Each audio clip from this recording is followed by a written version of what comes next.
Hi friends, welcome to homemade cooking and crafts.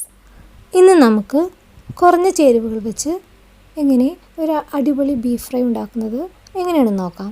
അതിനായിട്ട് 1 kilo beef എടുത്തിട്ടുണ്ട്. Beef നന്നായിട്ട് കഴുകിയെടുക്കുക. അതിലേക്ക് ഒരു 6 വെളുത്തുള്ളി, ഒരു വലിയ കഷ്ണം ഇഞ്ചി, കുറച്ച് വേപ്പില, ഒരു 5 പച്ചമുളക്, ഒരു സവാള.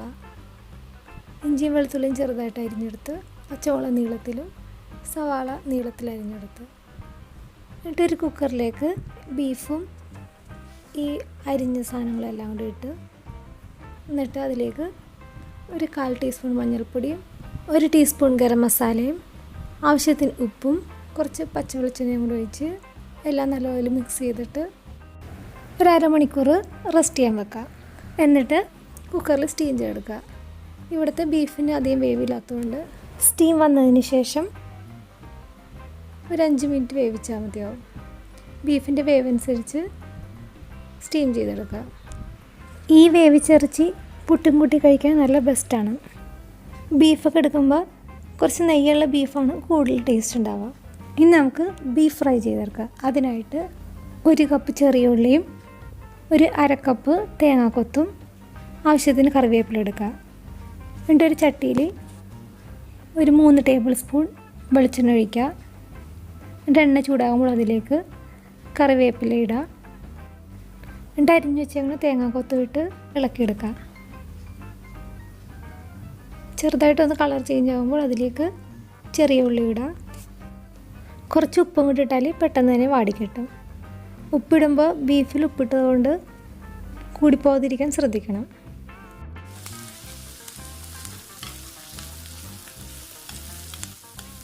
ചെറുതായിട്ടൊന്ന് മൊരിഞ്ഞ് വരുമ്പോൾ അതിലേക്ക് ചതച്ച മുളക് ഇടാം. ഞാനിവിടെ ഒരു 3 ടേബിൾ സ്പൂൺ ഇട്ടിട്ടുണ്ട്. ഓരോരുത്തരുടെ ഇതിനനുസരിച്ച് അത് കൂട്ടിയും കുറച്ചൊക്കെ ഇടാം.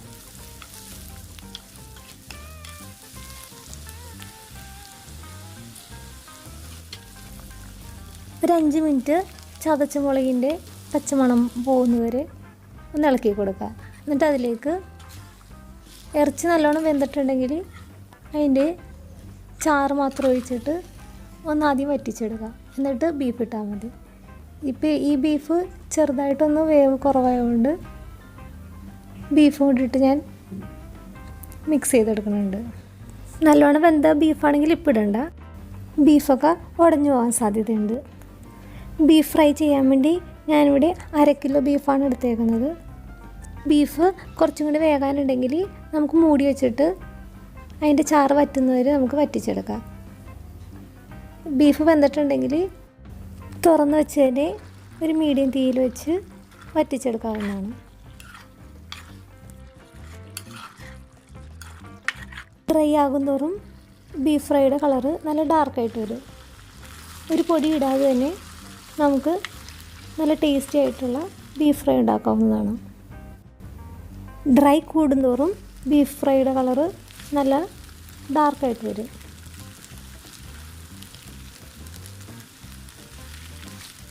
കുരുമുളക് പൊടിയും മല്ലിപ്പൊടിയും ഇല്ലാതെ തന്നെ നല്ലൊരു അടിപൊളി ബീഫ് ഫ്രൈ ആണിത്. എല്ലാവരും തീർച്ചയായിട്ടും ഒന്ന് ട്രൈ ചെയ്ത് നോക്കൂ. എല്ലാവർക്കും ഇഷ്ടപ്പെടും. ഫ്രൈ ആകുന്തോറും ബീഫ് ഫ്രൈ നല്ല ഡാർക്കായിട്ട് വരും.